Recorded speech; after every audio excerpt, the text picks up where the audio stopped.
안녕하세요. 진검승부 전문가님 유튜브 채널입니다. 좌측 상단의 좋아요 버튼, 우측 하단 구독 버튼 눌러주시고 종 버튼 누르시면 밥TV 진검승부 전문가님의 실시간 방송 및 종목 상담, 시황 분석 영상을 확인하실 수 있습니다. 그리고 하단의 밥TV 링크를 누르시면 사이트 메인 페이지로 이동합니다. 회원 가입하시고 회원 가입 경로의 유튜브, 관심 전문가의 진검승부 선택하시면 밥머니 10만원 추가 혜택이 적용됩니다.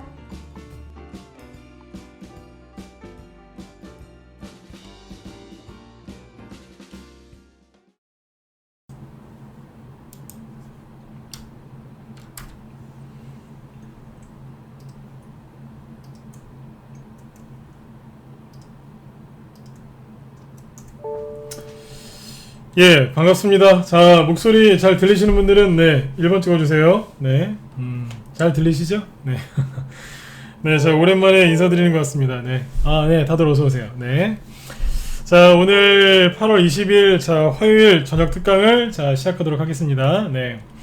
먼저 이제 그동안에 제 회원들, 우리 회원분들 이제 7월달부터, 지금 8월 20일인데, 지금 이제 저희 회원들이 이제 내실을 좀 기한다고 제가 저녁 방송을 이제 한동안 진행을 좀 안 했습니다. 저희 방 또 회원들이 또 되게 많으세요. 그래서 우리 기존 회원분들 이제 종목들도 좀 많이 봐드리고 또 우리 회원들 또 좋은 종목도 사실 수 있게 그 다음에 또 시황 좀 잡아드린다고 저녁 방송을 이제 한동안 진행을 못했습니다. 네. 자, 일단 그 말씀부터 먼저 드리고 자, 오늘 방송을 네, 시작하도록 하겠습니다. 네. 오늘 보시면 이제 8월달 한 달 동안 좀 고생들을 좀 우리 무방위원분들이 8월 한 달 동안 좀 고생들을 좀 많이 하셨을 것 같아요. 시장도 조금 이제 8월 초에 좀 급락이 나왔었고 뭐 7월달부터 이제 이런저런 이제 뭐 안 좋은 뉴스들 그 다음에 실제로 증시 급락이 있었죠. 그래서 개별주들도 좀 하락을 좀 많이 했었고 뭐 지수도 또 많이 빠졌었기 때문에 우리 또 무방위원분들이 또 많이 고생하셨을 것 같습니다. 네, 그래서 아까 말씀드린 것처럼 뭐 저는 이제 우리 회원들 이제 좀 많이 설명도 드리고 그래야 돼서 내실 기한다고 이제 저녁 방송을 이제 진행하지 못했는데 오늘은 이제 그동안에 증시가 이제 왜 급락을 했는지 그 정확한 이유에 대해서 좀 설명을 드릴 거고요. 그 다음에 이제 앞으로 이제 증시가 어떻게 움직일지 또 그리고 여러분들이 지금 주목해서 보셔야 되는 게 어떤 문제들인지 이런 것들에 대해서 설명을 드릴 거예요.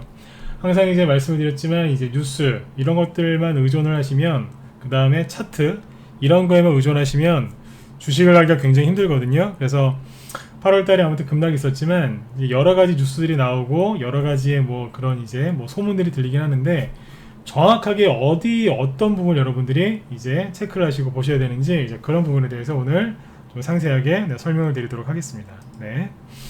자, 일단 먼저 어떤 분 얘기부터 해드릴 거냐면 네. 최근에 이제 증시가 급락했던 이유 그거에 대해서 먼저 설명을 드리고 하나하나씩 또 말씀을 드리도록 하겠습니다. 네. 자, 여기 보시면 이제 최근에 잠깐 지수를 좀 띄워놓을까요? 네. 뭐 해외 증시는 조금 이따 보고 이제 국내 증시부터 좀 오랜만에 먼저 설명을 좀 드리도록 하겠습니다. 네. 보시면은 자, 여기 이제 코스피 지수죠, 그죠? 네, 오늘 이제 코스피 지수도 1% 이상 급등이 잘 나왔고, 오늘 이제 코스닥 지수도 이제 2% 이제 급등이 잘 나왔거든요.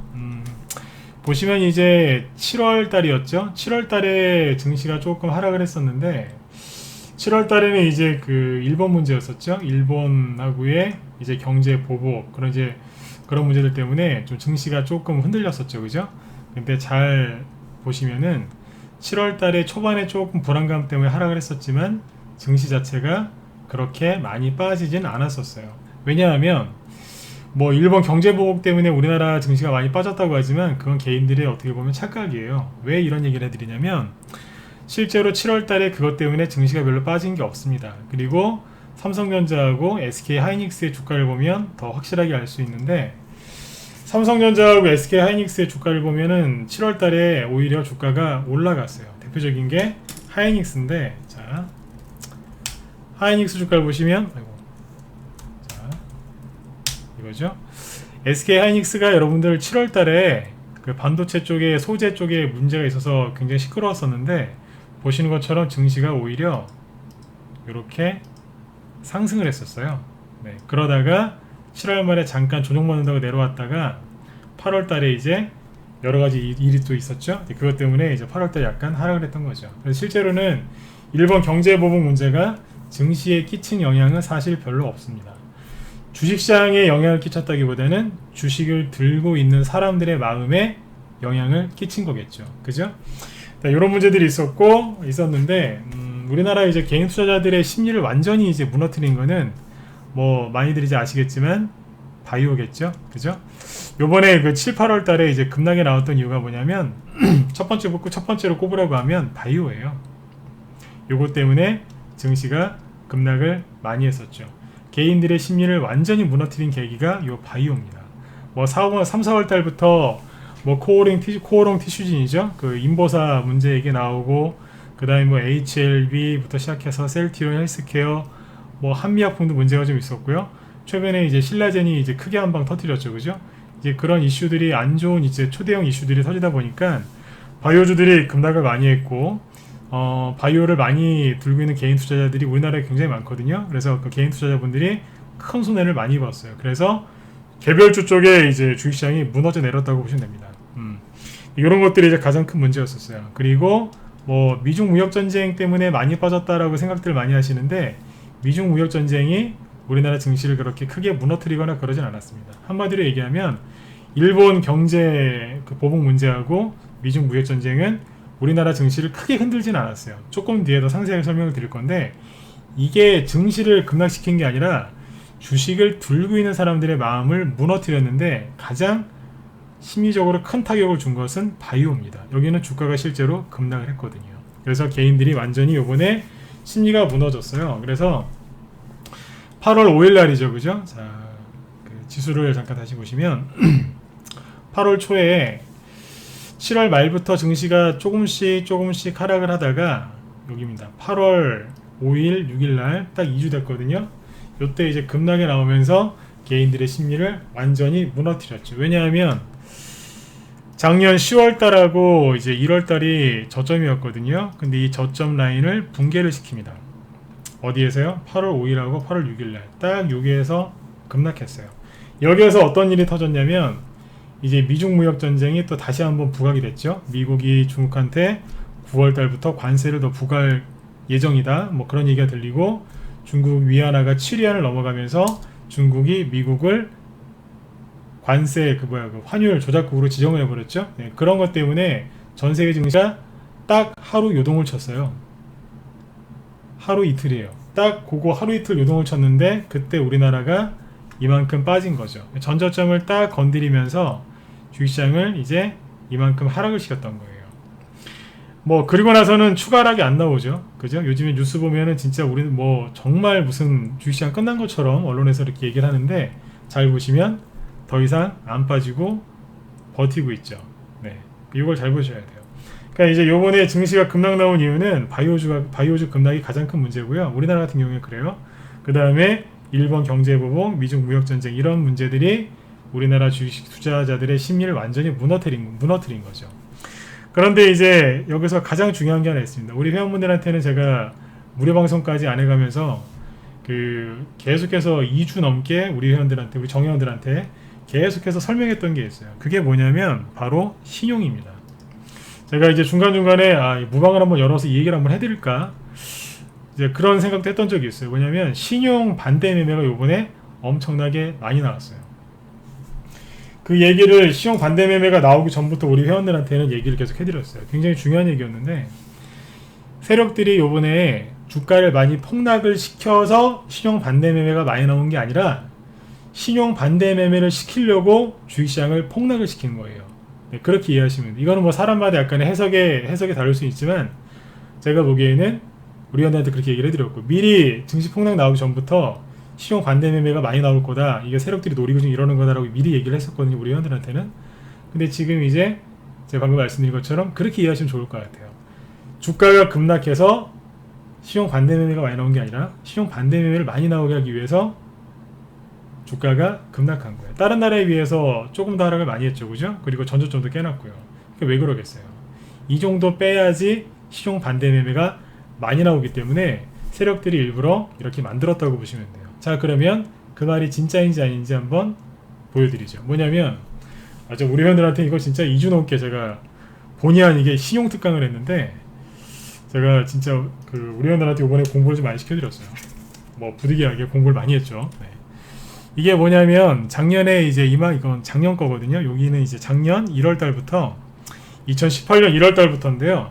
신용 잔고가 이렇게 많이 늘어났었어요. 여기가 이제 뭐 대북주들 많이 갔을 때였고, 뭐 바이오주 그때 많이 갈 때였거든요. 이때 신용이 많이 쌓였었는데, 그때 당시에 바이오주하고 뭐 대북주에 신용이 많이 쌓여 있었죠. 여기 보면 여기도 마찬가지였고, 작년 10월 달에 그 큰 급락이 나왔을 때, 그때 이렇게 신용 잔고, 이거 뭐냐면 신용 융자 차트예요. 그러니까 신용 잔고 차트거든요. 신용 잔고가 이렇게 순간 급락하죠. 이건 뭐냐면 반대 매매를 당했다는 뜻이에요. 네. 이건 작년 10월 달이에요. 근데 이제 여기 잘 보시면 올해 요게 작년 11월 달입니다. 작년 11월 달부터 지수가 저점을 찍었었죠, 그때. 자, 잠깐만요. 요걸 보세요. 거기가 아까 그게 어디냐면 여기에요. 지수가 크게 급락을 했었죠, 그죠? 네. 여기가 바로 요 지점입니다.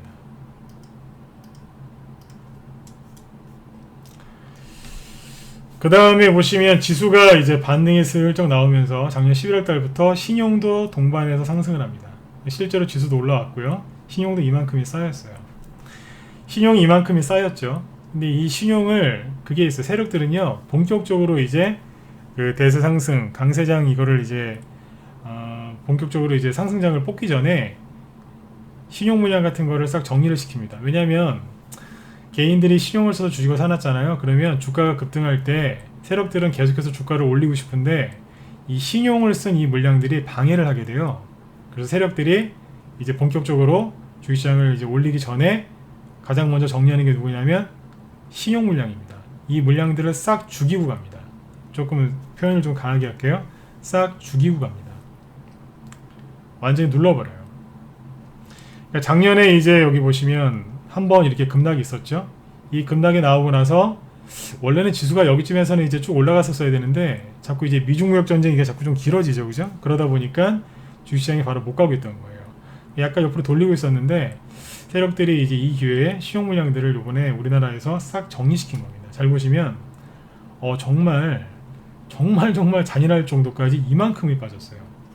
저도 처음에 이제 신용장구가 우리 회원들한테 그렇게 얘기했어요. 신용장구가 이제 신용 반대 매매가 나오게 할 거다. 그래서 증시가 약간 이제 급락을 시킬 수 있는데 너무 걱정하지 마셔라. 신용 쓰신 분들은 이제 좀 위험하겠지만 현금 가지고 주식 사는 분들은 괜찮을 거다. 상관없다. 단기 급락이 나올 수 있다. 이제 그 얘기를 했었거든요. 근데 저도 개인적으로는 이제 신용장구가 요 정도까지만 줄어들 거라고 처음에 예상을 했었어요. 여기 전후로. 근데 여기 보시면 이만큼이 더 빠졌어요. 왜 그랬냐면 처음에 이 신용장구가 줄어들 때 어떤 문제가 생겼는지 아세요? 네, 바이오 쪽에 신용이 많이 걸려 있었어요.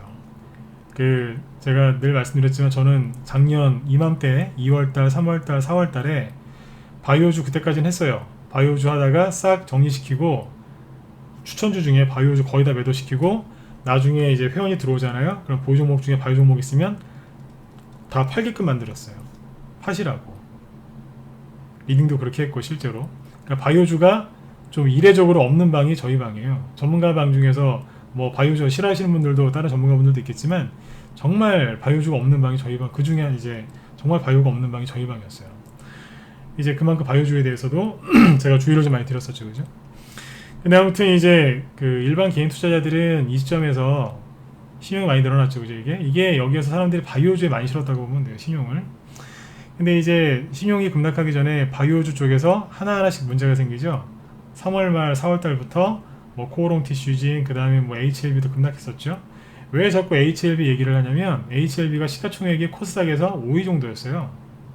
그 종목이 나가 떨어졌고, 셀트리온 헬스케어가 시가총액 코스닥 1위 종목인데 뭐예요?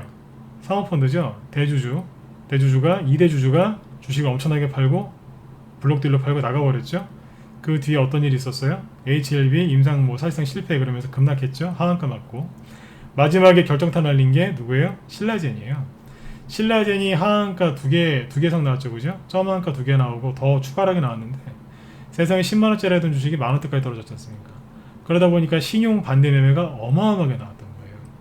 오늘은 시간이 없어서 그 신용 얘기를 자세하게 못 해드리겠는데 아무튼 신용 반대 매매가 저도 이 신용 분석하는 거 자신 있거든요. 신용 물량은. 근데 제가 생각한 것보다 더 많이 나왔어요. 왜냐면 신라젠 때문에 그래요. 사람들이 신라젠에다가 신용을 너무 많이 써놨기 때문에 장기로 이제 신용 써서 들고 있던 사람들까지 요번에 다 강제로 반대 매매 당했어요. 그래서 요번에 개별주들이 급락이 심했던 거예요. 이해되시죠? 여러분들 갖고 있는 개별주들 중에 정말 잘못된 종목들이 있을 수도 있어요. 하지만 멀쩡한 종목들까지 왜 그렇게 심하게 빠졌냐? 신용 들어왔던 물량들이 싹 빠져나갔어요. 장롱 속에 들어가 있던 장기 투자하고 있었던 신용 물량까지 이번에 싹 정리당했어요. 그래서 종목들이 많이 빠졌던 거예요. 신용 안 쓰고 그냥 내 개인 돈 가지고 현금 갖고 하시는 분들은 좀 억울하실 수도 있겠지만 요번에 이것 때문에 여러분들이 이제 주로 이제 공략하시는 개별주들이 급락이 심했던 겁니다. 네, 그래서 오늘 이제 무방한 이제 우리 회원들한테는 진짜 2주 넘게 얘기를 했어요, 이 얘기를. 그래서 굳이 할 필요가 없는데 한 번 더 해드리는 이유가 오늘 이제 무방 오랜만에 하는 거기 때문에 이제 설명을 드리는 겁니다. 그래서 자, 그러면 이제 어떻게 될까요? 신용 반대 매매가 이제 이렇게 세게 나오고 나면 어떻게 되냐면 다시 신용이 늘어납니다. 우리 회원들한테 얘기 많이 드렸지만 신용이 다시 늘어나고 있죠, 그죠? 신용이 늘어나는 건 좋을까요, 나쁠까요? 좋은 거예요. 왜냐하면 여러분들 신용 쓰면 나쁜 거다라고 막 이렇게만 들으셨죠? 아니요, 그렇진 않아요. 왜냐하면 신용이 이제 불필요하게 많이 쌓이면 반대 매매가 나올 정도로 밑으로 크게 급락을 하지만 주식시장이 반등이 나오고 본격적으로 올라갈 때 이 신용 물량도 같이 상승을 하게 됩니다. 그 신용이 지금보다 늘어나는 건 좋은 겁니다. 그건 다음에 또 한번 제가 기회가 되면 설명해 드릴게요. 신용이 이제 더 이상은 줄지는 않고 이렇게 조금씩 늘어나고 있어요.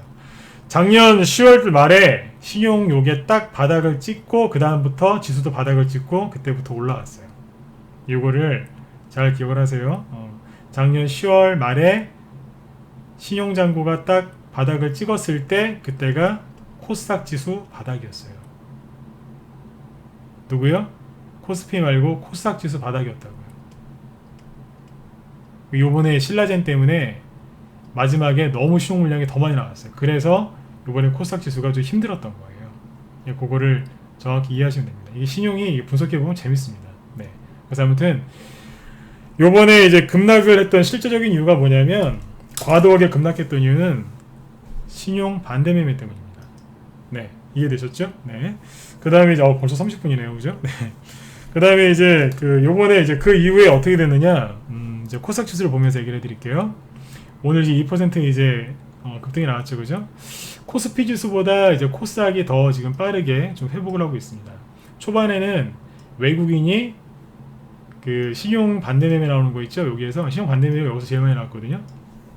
여기 전후에서 제일 많이 나왔는데 이때부터 외국인들이 신용 반대 매매 나오는 거 싹 쓸어버렸어요. 실제로 이날 외국인이 코스닥에서 주식을 산 걸 보면 얼마나 많이 샀냐면 자, 왼쪽에 보이시죠? 이 당시에 외국인들이 코스닥에서 주식을 이날입니다. 이날 평상시에 주식을 잘 안 사다가 2,800억 원을 삽니다. 거의 3천억 원이죠. 코스닥에서 이렇게 많이 사는 적이 없어요. 근데 아무튼 이만큼을 그때 확 땡겨버립니다. 그 이후로 코스닥이 이렇게 상승을 하고 있는 거예요. 오늘도 이제 좋은 상승이 나왔죠. 뭐 아직도 이제 좀 더 올라가야 되겠죠, 그죠? 600포인트는 회복을 시켜놨지만 610, 630 우리 회원들한테 미리 얘기를 해드렸었는데 여기서 얘기했었나요? 여기쯤에서 아마 이제 앞으로 코스닥 지수가 610에서 630을 보면서 올라갈 거다 뭐 그런 얘기도 했었어요. 네, 이제 더 올라간 다음에 거기에서 바로 갈지 좀 눌렀다 갈지 결정하겠다. 이제 그 얘기는 이제 한 2주 전에 했던 것 같고요. 아무튼 지금 이제 610포인트 근처까지 올라왔거든요. 근데 이제 여기에서 잘 보시면 뭘 체크하셔야 되냐면 이제 왜 급락했는지는 알려드렸죠, 그죠? 신용 반대 매매 나오게 하려고 일부러 이렇게 급락을 세게 시킨 거예요. 잘 보시면 지수가 요번에 저점이 어디냐면 540포인트거든요. 근데 지금 607이죠. 그럼 대충 얼마 올라왔어요? 대충 10% 조금 넘게 올라왔죠, 그죠? 어제 기준으로 따지면 아마 딱 한 10% 정도 올라왔을 거예요, 그죠? 그러니까 10% 정도 지금 지수는 저점 대비 10% 정도 반등이 나왔어요. 그런데 이례적인 게 뭐냐면 평상시에는 있잖아요, 이렇게 크게 급락이 나오잖아요. 그러면 지수가 회복이 먼저 되고 그 다음에 종목이 회복이 돼요. 지수 다음에 종목이 올라오거든요. 근데 지금 어떤 줄 아세요? 굉장히 이례적입니다. 저도 전문가 10년차 넘었는데 전문가 11년 동안 하면서 이런 적이 거의 없었던 것 같아요. 무슨 얘기냐면 평상시에는 지수가 이렇게 초급락이 나오면 지수가 좀 올라오면서 그 눈치를 보면서 종목이 따라 올란단 말이에요. 그런데 지금은 종목이 지수보다 더 빨리 올라옵니다. 더 빠르게 회복이 되고 있어요. 개별주만 그럴까요? 대형주도 그래요. 저희 방 보유 종목이라 제가 얘기를 못하겠는데 저희 방 보유 종목 중에 대형주가 하루에 10%씩 급등 나옵니다. 근데 그 다음날 또 6% 7% 급등 나와요.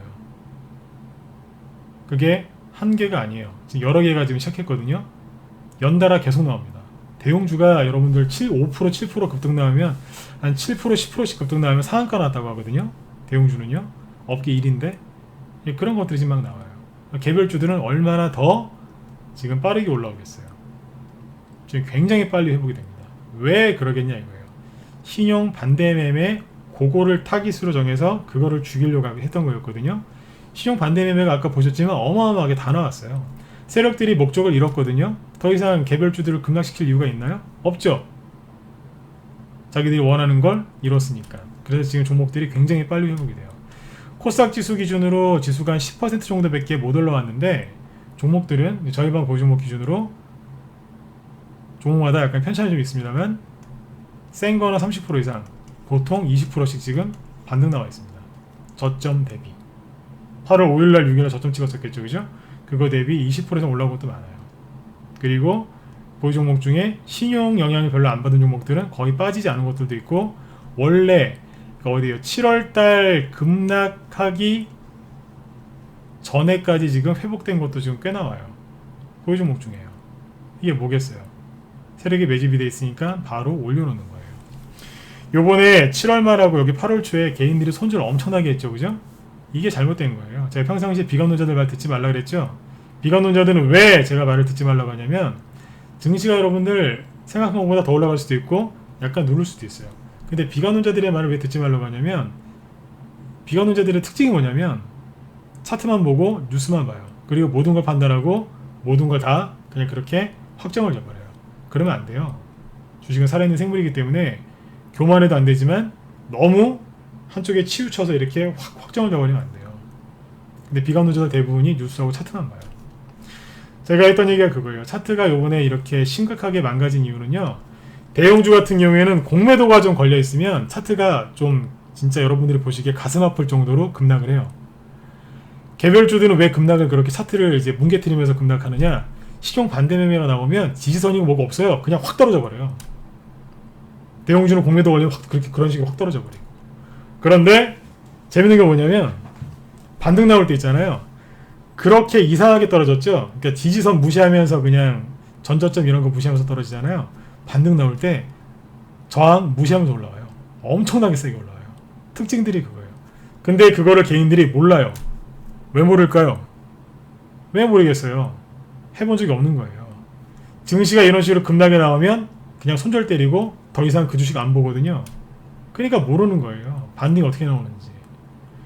코스피, 코스닥에 상장되어 있는 2,000개 종목들이 어떻게 움직이는지를 다 보고 있어야 되는데 이런 식으로 급락이 들어오면 설령 손절 안 했어도 뭐만 봐요? 내 종목만 보는 거예요. 내 보유 종목이 2개다. 딱 2개밖에 안 봐요. 내 보유 종목이 10개다. 10개밖에 안 본다니까요. 보유 종목이 하나도 없다? 현금만 들고 있다? 그럼 자기가 사고 싶은 종목만 쳐다보고 있는 거예요. 종목이 30개, 50개다. 이게 언제 회복이 될까? 비관적인 생각을 바뀐 사람들은 그 종목만 쳐다보고 있는 거예요. 전체를 못 봐요. 그래서 항상 이거를 모르는 거예요. 수도 없이 조정을 개인들도 겪는데 왜 실력이 안 늘까요? 그 이유는 간단해요. 왜 떨어졌는지도 정확하게 분석이 안 되지만 어떻게 회복이 되는지를 전혀 몰라요. 그 이유는 한 번도 이걸 해본 적이 없어서 그래요. 전문가가 여러분들 괜히 있는 게 아니라니까요. 이런 식으로 이제 회복이 되는 거 우리한테 요즘에 계속 얘기하고 있어요. 한 지난주 2주 전까지는 이제 신용 물량 그거 이제 분석한 거 그거를 집중적으로 이제 얘기를 했고, 지난주부터 이번 주까지 우리한테 뭐 얘기하냐면 앞으로 종목들의 회복을 이렇게 할 겁니다. 그게 계속하고 있어요. 실제로 종목들이 지금 그렇게 올라오고 있고요. 얼마나 지금 손실이나 아니면 수익 났던 것들이 빨리 회복이 되겠어요. 네. 매집되어 있는 종목은 반드시 올라오게 되겠어요. 그 패턴이 되게 쉬워요. 근데 사람들이 그걸 잘 몰라요. 우리 회원들이 이제 그런 거 아무튼 요즘에 얘기를 많이 해드리고 있습니다. 제가 오늘 여러분들한테 강조드리고 싶은 건 뭐냐면 희망을 가지세요. 왜냐하면 저도 진짜 전문가면서 이랬던 적이 거의 없었는데, 보통 지수가 먼저 올라오고 종목이 그 눈치를 보면서 따라 올라오는데, 지금은 종목이 더 세요. 뭐 지수가 올라오든지 말든지 그냥 종목이 확 올라와 버려요. 이게 왜 그러겠어요? 과매도였다는 얘기예요. 신용 반대 매매 때문에, 대형주는 공매도 때문에 일시적으로 급락했던 것 뿐이에요. 그럼 어떻게 돼요? 원래 자기 자리로 빨리 되돌아온단 말이에요. 아주 간단하게 설명을 드리면 이런 얘기예요. 이제 종목이 여러분들 이제 뭐 사시자마자 빨리빨리 수익 나기를 원하시죠? 그런데 세력들은 이제 여러분들의 마음도 모르고 맨날 이렇게 뜸을 들이죠, 그죠? 왔다 갔다 하는 이런 박스권을 만들어요. 여러분들 그냥 정말 성질 같아서는 진짜 여기서 그냥 사자마자 확 올라갔으면 좋겠는데, 세력들은 자꾸 뜸을 들이잖아요, 그죠? 그러니까 세력들이 이렇게 뜸을 들이다가 요번에 급락 나오니까 순간 밑으로 확 이탈했던 거예요. 8월 5일하고 6일날 2주 전에 급락 났을 때 뭐가 나왔냐면 대부분의 개별주들에서 이게 나온 거예요. 바이오주 빼고요. 바이오주는 이제 작년부터 계속해서 하락하고 있는 거기 때문에 바이오주는 그냥 빼고, 일반 개별주들이나 대형주들 그 실적이 그냥 좋고 재료가 있어서 세력들이 매집한 종목들은요, 그 종목들도 이번에 다 빠졌어요. 이렇게 그러니까 일시적으로 하락이 나왔거든요. 근데 어떻게 됐냐면 바이오주들은 힘을 못 쓰죠. 바이오주들은 이제 다 그런 건 아니겠지만 대부분의 바이오주들이 여기에서 반등도 안 나오고 이러고 있어요. 그런데 지금 매집이 된 종목들은 어떻게 돼요? 순식간에 끌어올려서 안으로 다시 들어와요. 지수가 여러분들 코스닥 지수가 지금 607에서 끝났죠? 코스닥 지수가 630, 640, 650까지 올라오잖아요? 그러면 이런 종목들이 더 많이 눈에 띄실 거예요. 그러니까 여러분들은 이미 한 번의 기회를 놓치신 거예요. 주식을 정말 싸게 살 수 있는 기회를 놓치신 거라고요. 근데 지금 이 기회를 놓치잖아요? 이제 주식을 싸게 살 수 있는 기회를 영원히 놓치게 되는 거예요. 지금 지수보다 종목들이 더 이렇게 빠른 식으로 회복이 되고 있어요. 그래서 오늘 어떤 얘기를 해드릴까 하다가 그래, 이 얘기를 좀 해드려야 되겠다. 희망을 갖고 빨리 주식을 사시라고. 그리고 여러분들께서 갖고 있는 종목이 그냥 단순하게 손실이 좀 났다고 해서 그냥 무조건 화만 내지 마시고, 무조건 좌절하지 마시고 한번 살펴보세요. 내가 매수했을 때 매수 이유가 있었을 거 아니에요, 그죠? 그 매수 이유가 사라졌나 안 사라졌나 그것만 확인하시면 돼요. 그게 사라진 게 아니면 믿고 들어가 보세요. 바로 그거예요. 그게 바로 투자의 정석이고 그게 투자의 가장 기본이에요. 매수한 이유가 사라지지 않으면 내 마음도 흔들리면 안 돼요. 그런데 맨날 뉴스 보고 비관론자들 얘기 듣고 뉴스 보고 내 계좌 깨진 거 보고 뭐가 여러분들 도움이 되겠어요. 그러니까 항상 비관론자들 멀리하라고 하잖아요. 종목들이 이만큼이 올라왔다고요. 근데 이런 얘기 해주는 사람이 있어요? 없죠? 없을 거예요, 거의. 이렇게 회복하는 종목들이 굉장히 많습니다. 여기에서 그래 코스닥 지수가 조금 더 올라왔으면 좋겠어요. 내일하고 내일 모레 제 개인적인 바람입니다. 예언을 하는 게 아니라 바람이에요. 한 이틀 정도 한 2%씩 급등 더 나왔으면 좋겠어요. 그러면 이제 종목들이 더 강하게 치고 올라오겠죠. 일단 세게 치고 올라온 다음에 나중에 누르더라도 일단 세게 치고 올라와야 돼요. 그래야지 다음이 편하거든요. 그래서 이렇게 이제 얘기를 한 겁니다. 아무튼 종목들이 지금 이런 식으로 좀 회복이 굉장히 빨리 되고 있어요. 지수보다 더 빨리 회복이 되고 있어요. 자꾸 2번, 3번, 4번 강조하죠. 머릿속에 각인이 되셨으면 좋겠어요. 희망을 가지세요. 네. 여러분들이 그 뭐 개별주들 중에 이렇게 무슨 재료가 있어야지 올라오는 것 같죠? 아니에요. 재료가 없는데도, 거래량이 없는데도 조용히 이렇게 쓱 올라오는 종목들이 요즘에 엄청나게 많습니다. 저희 방 고유 종목 중 이런 것들이 지금 굉장히 많이 나오고 있습니다. 특히 대형주들도 열심히 지금 올라오고 있어요. 네.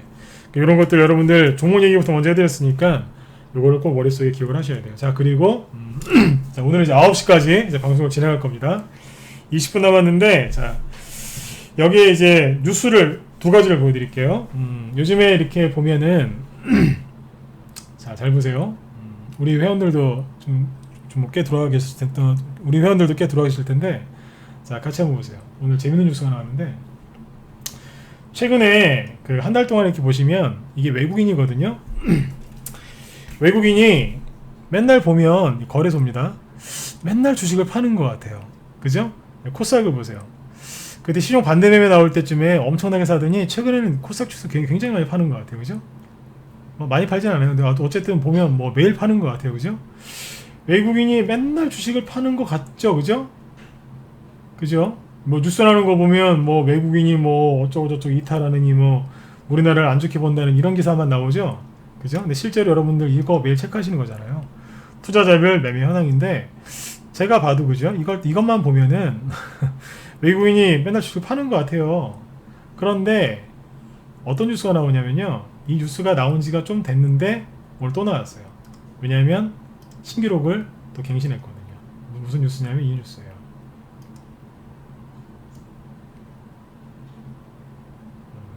잠시만요. 어떤 뉴스냐면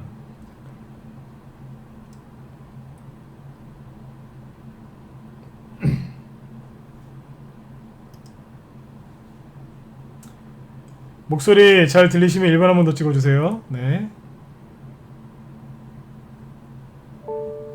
네, 잘 들리시죠? 네, 잠깐만요.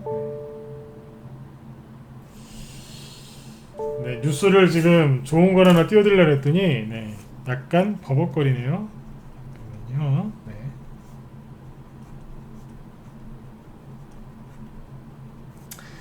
네. 이 뉴스가 이제 보여주기 싫은가 보네, 이게. 잠시만요. 네.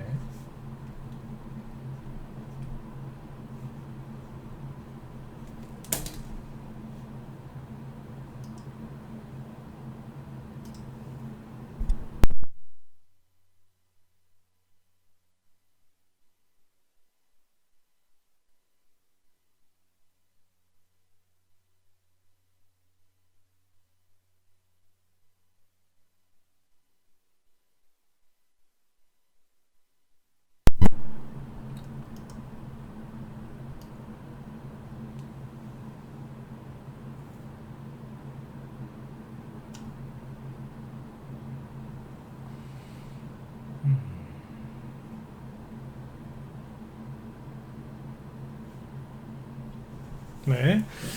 자, 뭐냐면은, 자, 이런 뉴스가 나옵니다. 굉장히 중요한 얘기인데, 약간 이게 화면창이 좀 버벅거리고 있네요. 네. 1분만요.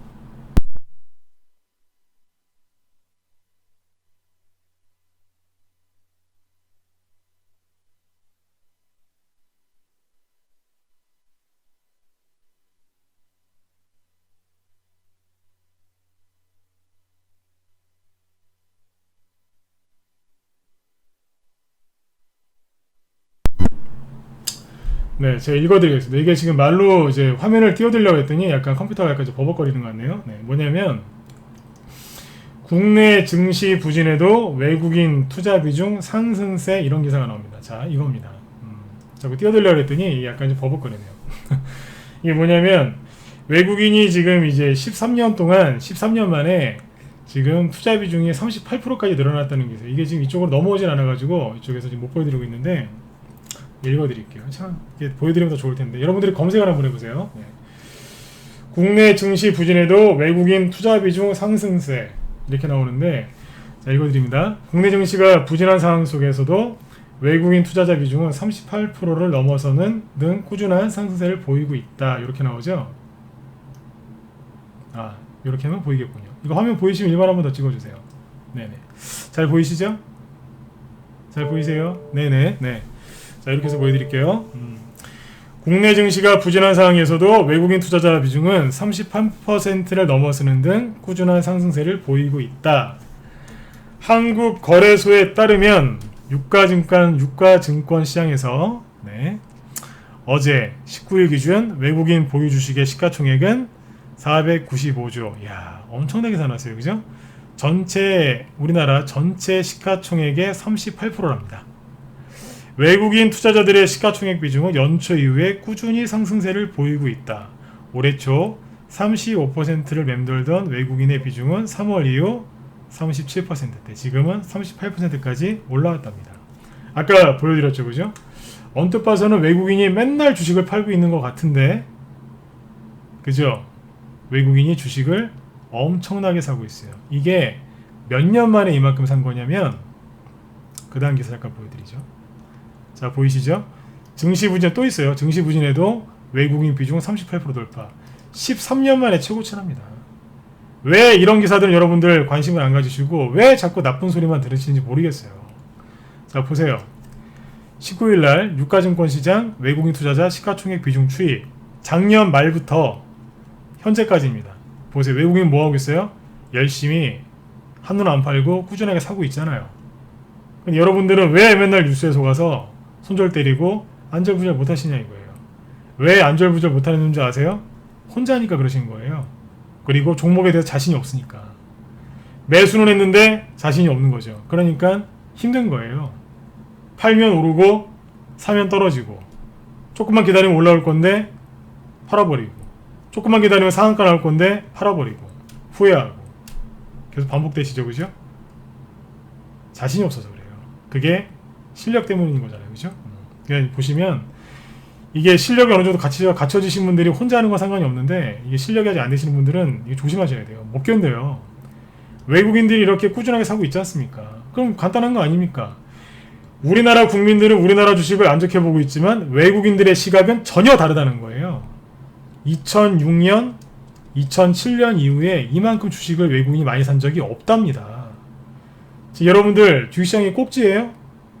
어떻게 우리나라 주식시장이 꼭지예요? 차트를 보세요. 이게 꼭지인가? 외국인이 우리 속된 말로 머리에 뭐 총 맞았습니까? 이렇게 주식을 많이 사놓게요. 지금이 고점이에요? 말도 안 되는 소리 하고 있어요. 차트를 보세요. 이게 어떻게 고점이에요? 초등학생이 봐도 이건 바닥이네요. 이러겠네요. 그죠? 네. 외국인이 이만큼 주식을 많이 사놨어요. 더 웃긴 건 뭐예요? 아까 먼저 보여드렸죠? 맨날 외국인은 파는 것 같은데 잘 보면 계속해서 사고 있잖아요. 여러분들이 지금 속고 있다는 생각 안 드세요? 이만큼 사놨어요. 엄청나게 사놨다고요. 자, 그리고 그 다음 얘기인데 이거거든요. 이게 뭐냐면, 지금 왜 그러면 지금 증시가 왜 이렇게 눌러져 있나, 이 얘기를 좀 해드려야 되겠죠? 자, 이 얘기를 잠깐 해볼게요. 오늘 이 인터넷 창이 말을 잘 안 들어주는군요. 잠시만요. 네.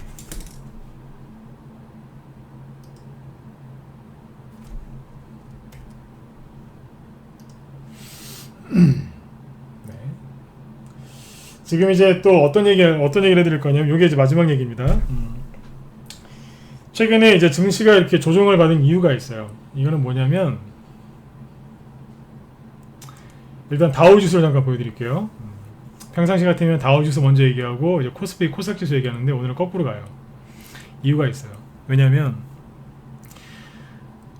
다우지수를 보시면은 이렇게 돼 있죠, 그죠? 다우지수가 지금 이제 뭐 간단하게 얘기해 드릴게요. 시간이 없으니까. 다우지수가 처음에 이제 신고가를 냈었죠, 그죠? 신고가를 내고 이만큼 올라갔었어요. 그러다가 살짝 누른 거예요. 이 정도까지는 뭐냐면 그냥 다우지수에서 흔하게 나오는 눌림목이에요. 신고가 내놓고 바로 가는 게 아니라 한번 살짝 눌렸다가 가거든요. 그러니까 뭐냐면 기술적 분석으로 봤을 때 이만큼 전고점 대비, 그죠? 신고가 내놓고 요만큼 누르는 거는 원래 일반적으로 거의 90% 이상 나오는 이제 그런 패턴이에요. 그런데 여기에서 어떤 일이 벌어졌냐, 여기까지 여러분들 음봉이라고 보시면 안 돼요. 여기까지 일반적인 하락이라니까요.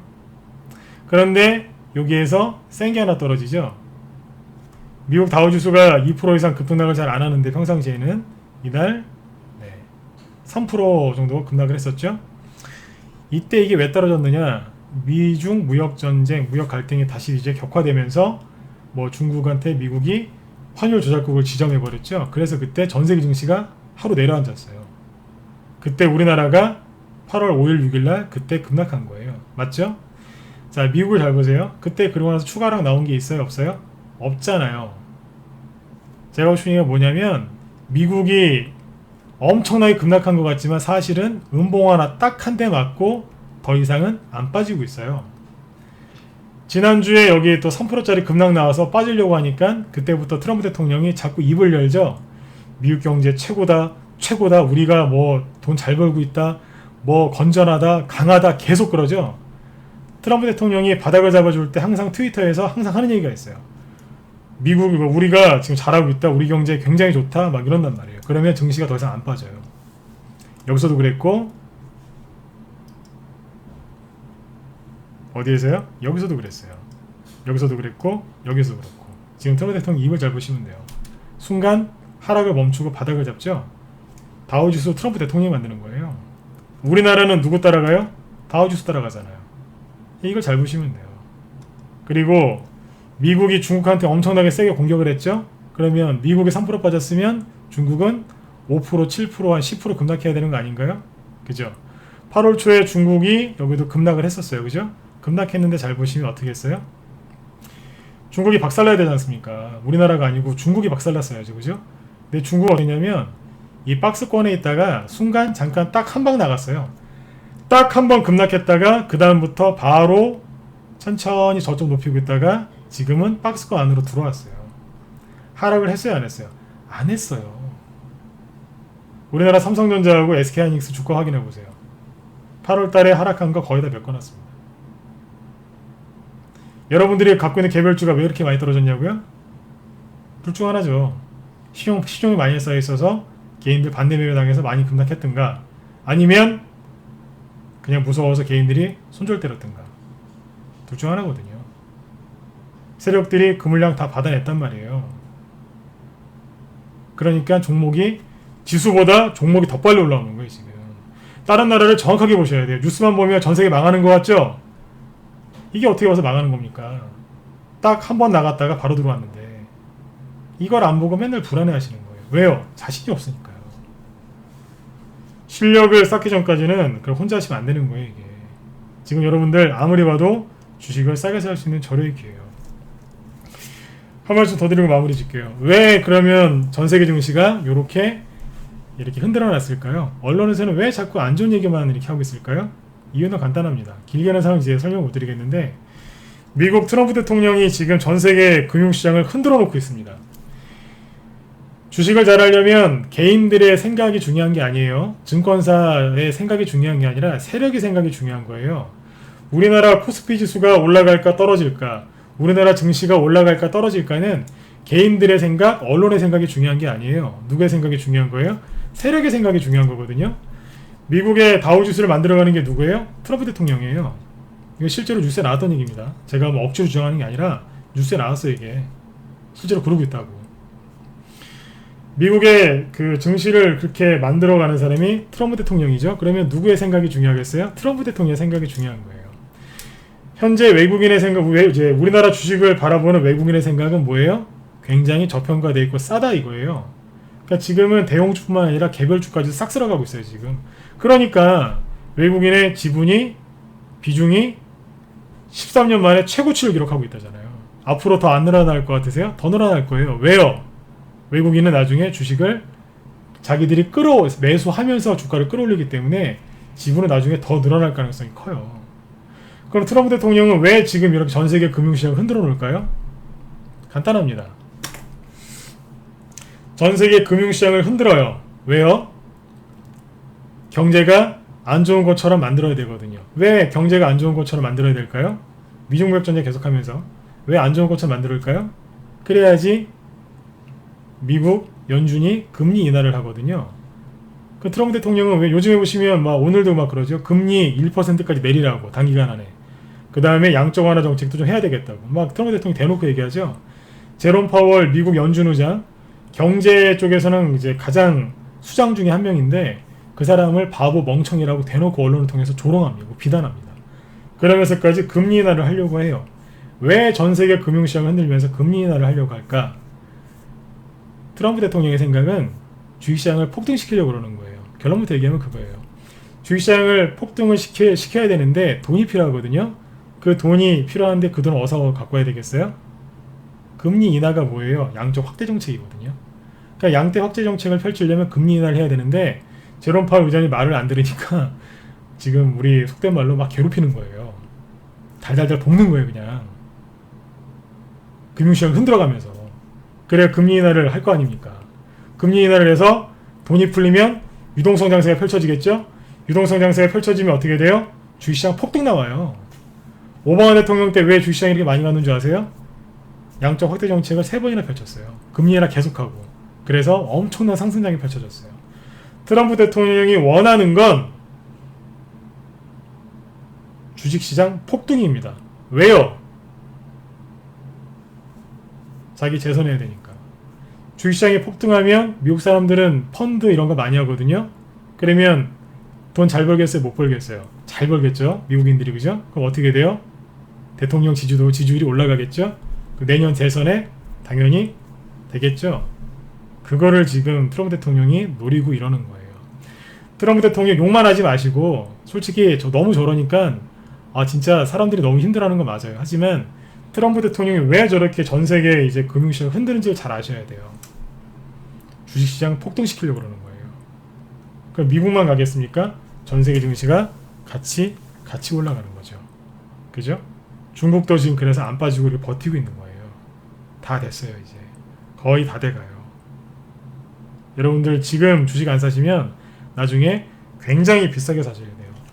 여러분들 트럼프 대통령의 생각을 잘 아셔야 돼요. 저 사람이 원하는 건 주식시장 폭등이에요. 그 돈이 필요하니까 그 돈을 지금 끌어내려고 금리 인하 이걸 하고 있는 거예요. 그래서 아까 자꾸 버벅거려서 뉴스를 못 보여드렸는데 이런 기사도 나와요. 세계 주요국 통화 및 재정적 경기 부양책에 나설 것이라는 기대감에 20일 오늘이죠. 세계 증시가 상승하고 있다. 유럽 증시 지금 올라가고 있고요. 이런 기사 나왔거든요. 이게 왜 그러냐면 중국 인민은행이 오늘 뭐 했어요? 사실상 기준금리 인하했어요. 그대로 읽어드릴게요. 중국 인민은행은 기준금리 기업들의 자본 조달 비용을 낮추기 위한 금리 개혁안을 발표했고, 실제 오늘 아까 뭐 금리 0.1%인가 금리 인하를 살짝 했습니다. 사실상. 그 다음에 독일 연립정부는 오랫동안 고수해오던 재정균형을 포기하고 경기 부양을 위해 50억 유로의 추경 예산을 편성했다. 양적 확대 정책을 지금 펼치고 있다는 얘기죠. 또한 도널드 트럼프 미국 행정부는 급여세 및 양도소득세 인하 등 세금 감면 2탄을 준비 중이라고 워싱턴 포스트와 뉴욕타임즈가 보도했다. 특히 안 끝났어요. 또 있어요. 호주 중앙은행이 마이너스 금리 등 비전통적 통화 정책까지 논의했다는 소식에 각국 중앙은행이 뭐 하고 있다고요? 경기 확대 정책을 펼치고 있다는 거예요. 전 세계가 저렇게 유동성 확대 정책을 펼치면 전 세계에서 우리나라가 10위 정도죠, 그죠? 경제 규모가. 우리나라는 그런 안 하겠어요? 생각을 해보세요. 미국이 금리 인하하고 독일, 호주 이런 나라들이 다 금리 인하하는데 우리나라는 가만히 있겠어요? 우리나라도 금리 인하하겠죠? 그 돈들이 어디로 오겠어요? 부동산으로 갈 것 같으세요? 맨날 부동산 때려잡는데 어디로 오겠어요? 주식시장으로 올 가능성이 굉장히 큰 거예요. 실제로 옛날에 노무현 대통령 때도 주식시장 많이 갔어요. 부정적인 생각을 빨리 버리시고 여러분들 마음의 긍정적인 생각 빨리 이제 다잡으시고 겁먹지 마시고 빨리 주식이 더 비싸지기 전에 저평가된 주식 그리고 재료가 강한 주식들을 빨리 매수하십시오. 여러분들 지금 이 기회 놓치면 나중에 주식을 정말 더 비싸지게 사셔야 되고요. 주식이 여기서 자꾸 비싸지면 여러분들 주식 절대 못 사게 돼 있어요. 예, 전설 메뉴 어서오세요. 네네. 반갑습니다. 네. 여러분들 지금 이거를 정확하게 빨리 이해하셔야 됩니다. 뭐예요? 트럼프 대통령이 원하는 건 주식시장 폭등이에요. 정말 얼마나 많이 가게 하려고 이러는지 저도 기대가 돼요. 지금 당장은 힘드셨겠지만 빨리 여러분들 좋은 주식으로 빨리 포트를 조정하시고 채워놓으셨으면 좋겠습니다. 바이오주가 좀 안 될 거라는 얘기는 저는 오래전부터 해왔어요. 기존에 녹화방송 보시면 아시겠지만 이제 여러분들 혹시라도 바이오 종목들 이제 많이 갖고 있는 분들은요 저희 방으로 들어오세요. 제가 바이오 종목을 정리하는 거 전문이거든요. 그 전에도 이제 그런 얘기 많이 해드렸지만 들어오세요. 특히 그런 분들은 제가 더 신경을 써드릴 테니까 바이오주는 좀 보시다시피 많이 안 좋죠, 그죠? 오래 갖고 있으면은 뭐 그 중에 또 살아나는 종목이 있을 수도 있어요. 하지만 종목이라는 게 지금 다 바닥을 찍고 있기 때문에 좋은 종목으로 갈아타서 뭐 30%라도 좋아요. 50%라도 좋아요. 한 번에 뭐 100% 종목 교체했는데 100% 200% 올라가면 더 좋겠지만 저는 우리 회원한테 그렇게 얘기해요. 많이 이제 만약에 바이오주 갖고 이제 갖고 있다 반토막 나셨다 뭐 60% 70% 손실 나셨다 갖고 들어오세요. 그 종목을 교체를 해가지고 어떻게 하시면 되는지 아세요? 30% 50%짜리 수익 내는 건 저희 방에서 일도 아니에요. 왜냐면 수익 중기로 가기 때문에 돈을 또 빨리 돌리게끔 이제 포트를 그렇게 추천할 종목도 추천하기 때문에 운영도 그렇게 하고요. 그러면 이제 어떻게 되겠어요?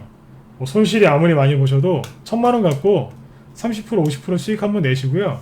팔았다가 오래 안 걸려요. 그죠? 장만 조금만 돌았으면 그 수익 뭐 한 달도 안 걸리고 그냥 금방금방 나와요. 30%짜리 일도 아니란 말이에요. 그렇게 한번 수익 내시면 1000만원, 1300만원, 1500만원 되겠죠? 30%짜리 수익 한번 더 내보다고 생각해보세요. 2000만원 금방 돼요. 아주 간단한 방법이 있는데 안 되는 종목 갖고 너무 오래 가져가지 마시고 이런 분들은 좀 빨리 들어오셔서 좋은 종목으로 교체하셨으면 좋겠습니다. 아, 예, 돌멩이님, 돈만 있으면 좋겠는데 지금 살 게 많죠? 아, 예, 그럼요. 지금 이제 좋은 종목들이 지금 바닥에 널려 있습니다. 종목 고르기 힘드시죠? 네, 그런 분들은 혼자서 고생하지 말고 들어오세요. 네, 그러시면 여러분들 편안하게 이 장에서 큰 수익도 내실 수 있습니다. 아무튼 오늘 이제 방송을 열어서 여태까지 여러분들한테 좀 하고 싶었던 얘기를 좀 압축해서 얘기를 좀 해드렸는데 좀 도움들이 좀 많이 되셨으면 좋겠어요. 녹화 방송은 이제 남겨놨고요. 유튜브 쪽에 잠시 후에 또 잘 편집을 해서 올려놓을 테니까 늦게 들어오신 분들은 유튜브 쪽도 이제 보시면 도움이 좀 많이 되실 것 같습니다. 네네. 예, 돌멩이님 말씀이 맞죠, 그죠? 네, 실제로 우리 회원들 중에는 지금 이제 한 분이 아니에요. 여러분이 막 여러 명이 대출 받아가지고 주식을 또 많이 갖고 계신데 대출을 더 받아서 막 이렇게 하시는 분들도 계세요. 그리고 기존에 이제 회원분들 중에 이제 막 또 다시 들어오셔가지고요. 이제 주식을 막 열심히 사시는 분들도 지금 있어요. 여러분들도 빨리 좋은 결정들 많이 하셨으면 좋겠습니다. 자, 여러분들 지금은 본인만의 원칙을 세우고 뉴스에 속지 말고 자기의 길을 가실 때입니다. 흔들리지 마시고 여러분들 좋은 수익들 많이 내셨으면 좋겠어요. 이 힘든 조정도 끝나가요. 여러분들